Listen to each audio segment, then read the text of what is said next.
চা করতে রান্নাঘরে ঢুকছি, চা খাবো, এইমাত্র লাইভ করে বেরোলাম।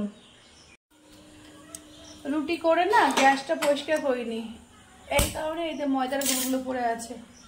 এই যে চায়ের জলটা বসালাম, তাহলে বোঝো আমরা কি পাগল নাকি? এটাই অবশ্য তোমরা ভাববে, ঠিক না বলো? এত রাতে চা কি করবো বলো? এই রাত জাগা আর এই টাইমে চা খাওয়া অভ্যাসে দাঁড়িয়েছে। 3 জন খাবো, 1 জন না। জলটা ফুটে গেছে, এখন 12টা 52 বাজে। এই চাটা করতে করতেই পুরো 12টা বেজে যাবে। বাবারে বাবা, জল ফুটাবো না, তাহলে তেতো হয়ে যায় চা। জানো তো আমরা না পুরো বাদর শ্রেণীতে পরিণত হয়েছি।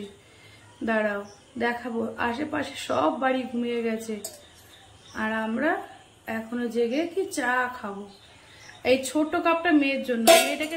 এই দেখো চারিপাশে সবাই ঘুমিয়ে পড়েছে, কোনো বাড়ির লাইট জ্বলছে না। আর শুনতে পাচ্ছ ঝিঝি পোকার ডাক। তাহলে এবার সবাই মিলে চাটা খাই। এত রাত্রে আমরা মানুষ শ্রেণী, আগেই তো বললাম। আমার এই দেখো, এই যে মানুষ শ্রেণীর সবগুলো দেখেছো, এই সবগুলো রাত জেগে আছে। এইগুলো একসাথে আমার সাথে ঘুমোবে। আচ্ছা তাহলে গুড নাইট, আবার সকালে দেখা হচ্ছে।